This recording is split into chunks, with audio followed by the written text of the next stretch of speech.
உங்கள் தங்கம் வெள்ளி வைர நகைகளை விற்று பணம் பெற நம்பிக்கையான நிறுவனம் மேக்ஸ் கோல்ட். கால் 04454545545. தங்கம்னா காசு, அது விற்கணும்னா மேக்ஸ். இந்த வாரம் நாளைக்கு வெளிவர போகிற வித் லவ் படத்தினுடைய ஒரு பிரீமியர் ஷோ முன்கூட்டியே பார்த்தனால இந்த படத்தை பற்றி நம்ம ஒரு விமர்சனம் பண்ணிடுவோம். படம் எப்படி இருக்கு, ஏது இந்த படத்து மேலான எதிர்பார்ப்புக்கு ரெண்டு காரணம் ஒன்று அபிஷன் டூரிஸ்ட் ஃபேமிலியோட டைரக்டர், இதில் ஹீரோவாக பண்ணியிருக்காரு. இன்னொன்று சௌந்தர்யா ரஜினிகாந்த் இந்த படத்தை ப்ரொடியூஸ் பண்ணியிருக்காங்க. இந்த படத்தினுடைய டைரக்டர் மதன். அவர் யாருன்னா டூரிஸ்ட் ஃபேமிலியோடைய இணை இயக்குனர். ஓகே, இந்த படத்துடைய ட்ரெய்லர்லாம் நீங்கள் பார்த்துருப்பீங்க. பார்த்தவொடனே தெரிஞ்சிருக்கும். தலைப்பே வித் லவ். என்னப்பா கதை? அபிஷன் அவங்க வீட்டில் பொண்ணு பார்க்குறாங்க. ஒரு அந்த பொண்ணை நீ போய் மீட் பண்ணி பேசிட்டு வா அப்படின்னு ஒரு காஃபி ஷாப்பில் மீட் பண்ணி பேசிட்டு வா ரெண்டு பேரையும் அப்படின்னு அனுப்புகிறாங்க. அப்படி மீட் பண்ணும்பொழுது அனஸ்வரா தான் அந்த பொண்ணு. மீட் பண்ணும்போது அவங்களுக்குள்ள ஒரு பள்ளிக்கூட காதல் ஒன்று இருக்குது. அந்த காதல் ரெண்டு பேருக்குமே இருக்குது. ஏன்னா சீனியர் அபிஷன், ஜூனியர் அனஸ்வரா. அவங்க காதலை அப்படி ஞாபகப்படுத்திக்கிறாங்க. அந்த காதலோட கதை போகுது. திரும்பவும் இங்கே காஃபி ஷாப்புக்குள்ளே வரும்பொழுது ஓகே, ஒருத்தருக்கு பிடிச்சிருக்கு, ரைட், அதெல்லாம் தாண்டி நம்ம ஒரு விஷயம் பண்ணால் என்ன அப்படின்னு அனஸ்வரா கேட்குறாங்க. என்ன அப்படின்னா, உன்னுடைய காதலி, நான் விரும்பின அந்த காதலன், இவங்கெல்லாம் எங்கே இருக்கிறாங்கன்னு தேடி கண்டுபிடிச்சி அவங்கள மறுபடியும் மீட் பண்ணி அவங்க மனசில் என்ன இருந்தது, நாம் அந்த காதலை சொல்லும் போது அவங்க எப்படி ஃபீல் பண்ணாங்க, உண்மையிலே அவங்களுக்கு கல்யாணம் ஆகிடுச்சா, குழந்தை குட்டியோடு இருக்காங்களா, தேடி கண்டுபிடிப்போமே, பார்ப்போமே, அதுக்கப்புறம் நம்ம கல்யாணம் பண்ணிப்போமே அப்படின்ட்டு ஒரு வித்தியாசமான ஒரு முயற்சியை பண்ணுறாங்க. உலகத்தில் எந்த மொழியில் அவங்கள நம்ம காண்டாக்ட் பண்ண முடியும் அப்படின்னு இவர் ஹீரோ கேட்குறாப்புல. அதுக்கு என்ன இன்றைக்கி இருக்கிற சோஷியல் மீடியா இருக்குதுல்ல, அதெல்லாம் ஈஸியாக கண்டுபிடிச்சிடலான்ட்டு அப்படி அவங்க ஒரு பயணத்தை தொடங்குறாங்க. தொடங்கின பொழுது அந்த முன்னாள் காதலி, முன்னாள் காதலனை அவர்கள் மீட் பண்ணாங்களா, மீட் பண்ண பிறகு அவங்கக்கிட்ட என்ன பேசுனாங்க, அவங்களுக்கு கல்யாணம் ஆகிடுச்சா இல்லை ஆகலையா, கல்யாணம் ஆகாத இருந்தால் இவங்களே அவங்கக்கிட்ட காதலை சொல்லி மறுபடியும் அந்த காதலை அவங்க ஏற்றுக்கிட்டாங்களா ஏற்றுக்கலையா, இதுதாங்க அந்த கதை. ஒரு வித்தியாசமான முயற்சி. நீங்கள் அப்படி இந்த படத்தில் பார்த்தோம்னா இந்த கேரக்டர் சூஸ் பண்ணது, ஆர்டிஸ்ட் சூஸ் பண்ணது ரொம்ப நல்லாயிருக்கு. குறிப்பாக அபிஷன் என்னென்னா, எப்போவுமே நம்ம பக்கத்து வீட்டு பையன், எதிர் வீட்டு பையன், நம்ம கூட பழகின மாதிரி ஒரு ஆள் இருந்தால் அது ஒரு படத்துக்கு ஒரு பெரிய பலம். அதில் அபிஷன் பார்த்தீங்கன்னா ரொம்ப இயல்பாக இருக்கிற ஒரு நபராக இருக்கார். எப்பா இவர் எங்கேயோ பார்த்த மாதிரி இருக்குதுப்பா. இப்போ இவர் டூரிஸ்ட் ஃபேமிலி படத்தோடைய டைரக்டர்னு தெரியாமல் இருந்திருந்தா படம் பார்க்குற ஆடியன்ஸு இந்த பையனை எங்கேயோ பார்த்த மாதிரி இருக்குது, இவன் அங்கே தானே இருக்கிறான், அந்த மாதிரியான ஒரு முகம் பச்சுக்கன் ஒட்டிக்குது இல்லை. தனுஷ் ஆரத்தில் நடிக்க வந்தப்போ இதையா நம்ம வீட்டு பையன் மாதிரி இருக்காப்புல, ரொம்ப சாதாரணமான ஒரு பையனாக இருக்கேன். அது ஒரு பெரிய பலமாக அமைஞ்சது. அதே சமயத்தில் நடிப்புலையும் ரொம்ப பிரமாதமாக பண்ணியிருக்காரு. இதெல்லாம் மாரி அனஸ்வரா ராஜன் என்ன சொல்கிறது, நம்ம இந்த 90s ஊர்வசி இருக்குங்களே, ஏற்கனவே அந்த வாய்ஸில் அந்த மலையாளம் கலந்த அந்த டைலாக் டெலிவரிலாம் அப்படி தான் இருக்குது. ஊர்வசி பேசுகிற மாதிரியே இருக்குது. துருன்னு அடுத்தடுத்துன்னு அந்த பேசுகிற விதம். இவங்க ரெண்டு பேரும் எப்படி சொல்கிறது, ரெண்டு பேருக்குமான ஒரு ஃப்ளாஷ்பேக் காதல் அந்த ஸ்கூலில் இருக்குது இல்லையா, அதில் நடிச்சிருக்கிற அந்த பொண்ணு பிரமாதமாக நடிச்சிருக்கு. அந்த பொண்ணு இப்போ சாதாரணமாக போகுது. இந்த அனுஸ்வரா ராஜன் காதலிக்கிற அந்த பாலாஜின்ற அந்த பையன் ஒரு என்ன சொல்கிறது, ஒரு பயந்த சுபாவமாக அந்த பையன். அவன் எப்படி இந்த பொண்ணு கூட ரொம்ப தைரியமான ஒரு பொண்ணு. ஏன்னா காம்பஸ்லாம் எடுத்து போய் குத்தி பசங்களை ரத்த கலரி ஆகக்கூடிய அளவுக்கு தைரியம் உள்ள பொண்ணு. இவங்களுக்குள்ள எப்படி செட் ஆச்சு, இந்த காதல் என்ன தான் பிரிஞ்சு போச்சு அப்படின்ற ஒரு ட்ராக் உள்ள மேடம் முழுக்கதையும் சொல்லிட்டோம்னா அதுவாகாது. இதில் குறிப்பாக மற்ற ஆட்கள் நடிகர்லாம் நமக்கு தெரியல, பெருசாக தெரியல. சரவணன் இருக்கார். அதெல்லாம் மீறி எனக்கு தெரிஞ்சு இந்த படத்தை இந்த 2K கிட்ஸ், ஜென்சி கிட்ஸ் இவங்கள மனசில் வச்சு எடுத்திருக்காங்கன்னு மட்டும் புரியுது.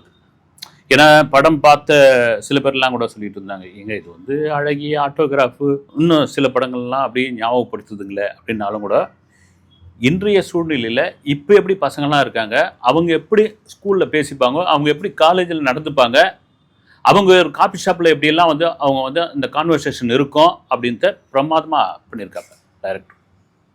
அதுதான் வேணும். ஏன்னா நம்ம ரசனையை தாண்டி அவர்கள் எப்படி ஏற்றுக்கிறாங்க, குறிப்பாக இந்த இந்த இன்றைய தலைமுறை எப்படி இந்த படத்தை ஏற்றுக்கிறாங்க அப்படின்றது. ஏன்னா நீங்கள் அந்த ஸ்கூல் காதலை வச்சு நிறைய படங்கள் தமிழ் சினிமாவில் இருந்தது.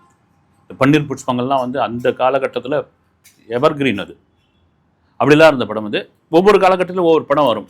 இதை நீங்கள் கதைன்னு பார்த்தீங்கன்னா ஒரு லைன் தான், அதை தாண்டி அதை கொண்டு போய் சேர்த்த விதம் இருக்கு இல்லைங்களா, அதில் தான் டைரக்டர் கரெக்டாக பண்ணியிருக்காங்க. இந்த பசங்களுக்கு என்ன மாதிரியான டைலாக் பிடிக்கும், இவங்க எப்படியெல்லாம் நடந்துப்பாங்க, இவங்க எப்படியெல்லாம் சேட்டை பண்ணுவாங்க, அந்த சேட்டை எப்படியெல்லாம் மாறும். குறிப்பாக வந்து இந்த நம்ம 2 பேரும் லவ் பண்ணிட்டோம், அவங்கள மீட் பண்ணலாமா அப்படின்ற ஒரு புதுசான ஒரு கான்செப்ட் அருமையாக இருக்குது. இவங்களால மீட் பண்ண முடியுமா அப்படின்னு படம் பார்க்குறவங்களுக்கு ஒரு லாஜிக் இருக்கு இல்லையா, அதை வந்து சரியாக பண்ணியிருக்காரு. இதெல்லாம் மாதிரி டெக்னிக்கலாக அந்த படம் வந்து ரொம்ப சூப்பராக இருக்குது. வந்து கேமரா ஒர்க் ஆகட்டும், ஸ்ரேயஸ் கிருஷ்ணாவுடைய அந்த கேமரா ஒவ்வொரு காலகட்டத்துக்கு ஏற்ற மாதிரி ஒரு கலர் டோன் கொடுக்குறது, ஒரு கண்ணில் ஒத்திக்கிற மாதிரி ஒரு பச்சுக்குன்னு இருக்கிறது. படம் வந்து எப்பவுமே வந்து அந்த ஒளிப்பதிவு கொஞ்சம் நல்லா இருந்ததுன்னா சில இடங்களில் தொய்வாகும் போது அப்படி குதூகலமாயிடும். அது மாதிரி இருக்குது. மியூசிக் வந்து ஷான் ரோல்டன் அருமையாக பண்ணியிருக்காப்புல. கிட்டத்தட்ட பிஜிஎம்லாம் சூப்பராக இருக்குது, பாடல்லாம் நல்லா இருக்குது. சில இடங்களில் எங்கேயோ கேட்ட மியூசிக் மாதிரி இருந்தாலும் வந்து ஓகே, அது ஒன்றும் இதுவே இல்லை. சரி சாமி படத்தில் குறையே இல்லையா அப்படின்போது இந்த ஃபர்ஸ்ட் ஹாஃபை வந்து அப்படியே கொஞ்சம் போய் நகர்த்துறாங்க. வந்து சில இடங்களில் லேக் இருக்குது, சில இடங்களில் ரிப்பீட் காட்சிகள் வருது. அதெல்லாம் மீறி செகண்ட் ஹாஃப் படம் அதுதான் அப்படியே தூக்கிட்டு போகுது படத்தை. வந்து குறிப்பாக சரவணுடைய ரோல், இவர் தான் நம்ம பருத்திவரன் சரவணன், சித்தப்பு. அந்த படத்துலேயே ஒரு டைலாக் வரும், சித்தப்பு அப்படின்னு கூப்பிடுவாங்க. வந்து சரியான ஒரு பஞ்சை வச்சுருப்பாங்க ஒரு இடத்துல. வந்து அவர் கோபம் வரும், அது சொல்ல வேணாது. அவர் வந்து ஒரு ஒரு ஒரு வாத்தியார் எப்படி இருப்பார், அந்த வாத்தியாருக்கு ஒரு சம்பவம் நடக்கும்பொழுது அவர் எப்படி அதை ஃபீல் பண்ணி சொல்கிறாரு. வந்து நானும் உங்களை மாதிரி இருந்திருக்கணும்னு ஆசைப்பட்டேன்டா, ஆனால் அப்படியேப்பட்ட வாத்தியாரை நான் இல்லை அப்படின்ற இடத்துல ஆகட்டும், இந்த இடத்துல ரொம்ப ஒரு எமோஷனலை கனெக்ட் பண்ணியிருந்தா சூப்பராக இருந்திருக்கும். அந்த ஹீரோவும் நம்ம இவர் நடிகர் சரவணனும் மீட் பண்ணிக்கிற ஒரு சீனில் பக்கா எமோஷ்னலாக கொண்டு வந்து முடிச்சிருந்தா தேட்டரில் கலக்கியிருப்பாங்க. அதெல்லாம் தாண்டி இந்த சின்ன சின்ன குறைகள் தான் வந்து இந்த ஃபர்ஸ்ட் ஹாஃபில் அங்கங்கே லேக் ஆகிறது, இதுவாகிறது. செகண்ட் ஹாஃப் முழுக்க வந்து ஆடியன்ஸை படம் அப்படி கட்டி போட்டுருது. குறிப்பாக அடுத்த காட்சி என்ன அப்படின்ட்டு வந்து ரொம்ப பொயட்டிக்காக கொண்டு மாற ஒரு விதம் தான். வந்து நான் திரும்ப சொல்லும்பொழுது வந்து இதை ஒரு 40-50 வயசு கடந்தவங்களாம் பார்த்துட்டு ஏதாவது குறை சொன்னாங்கன்னா, எங்கள் பூமரங்கள் உங்களுக்கு என்னங்க புரிய போகுது, உங்களுக்கு என்னங்க தெரிய போகுது விமர்சனம் பண்ணிட்டு போயிடுவாங்க. அதே வேளையில் அந்த பசங்க அதை கொண்டாட ஆரம்பிப்பாங்க. ஏன்னா அவங்களுக்கான சில காட்சிகள் இந்த படத்தில் கரெக்டாக வந்து சேர்த்துருக்காரு இயக்குனர் மதன். இதெல்லாம் மாரி திரும்பவும் சொல்கிறது தான். வந்து எனக்கு தெரிஞ்ச மற்ற ஆர்டிஸ்ட் பேர்லாம் கூட தெரியல. அந்த முஸ்லீம் பெண்ணாக நடிக்கிற அந்த பெண் வந்து, அப்புறமா இந்த அனுஸ்வரா ராஜனுடைய லவரை பாலாஜி நடிக்கிற அந்த தம்பி, இவங்கெல்லாம் வந்து நடிப்பில் கொஞ்ச நேரம் வந்தாலும் அசால்ட்டாக பண்ணிட்டு போயிட்டுருக்கே இருக்காங்க. இதெல்லாம் மீறி பெரிய ஆர்டிஸ்ட் பட்டாளங்களாம் இல்லை. வந்து இவ்வளோ தான் இருக்காங்க. அதை வச்சுக்கிட்டு இப்படி ஒரு நல்ல ஒரு படம் கொடுத்துருக்காங்க. வந்து இதை இன்னும் சொல்லப்போனால் வந்து கரெக்டான ப்ரொமோஷன் கொண்டு போய் சேர்த்து இந்த படத்தை கொண்டு போயிட்டா கண்டிப்பாக இப்போ இருக்கிற இந்த பசங்க கொண்டாடிடுவாங்க. நான் கூட அந்த மீசையும் முறுக்குன்னு ஒரு படம் வந்தது, படம் பார்த்துட்டு என்னப்பா படம் எடுத்து வச்சுக்கிறாங்க அப்படின்ட்டு கொஞ்சம் அப்படி வெளியே வந்து விமர்சனம் 2-3 பேர்லாம் கூட பண்ணாங்க. முதல்ல அந்த படத்தை கூட பார்த்துட்டோம். ஆனால் தியேட்டரில் போய் பார்த்த உடனே அப்ளாஸ் அடித்து நொறுக்க ஆரம்பித்தாங்க. ஓ பசங்க இதுதான்ப்பா விரும்புகிறாங்க அப்படின்னு. அது மாதிரி பசங்களுடைய அந்த நாடியை தெரிந்து இந்த வித் லவ்வை கொண்டு வந்து சேர்த்துருக்காங்க.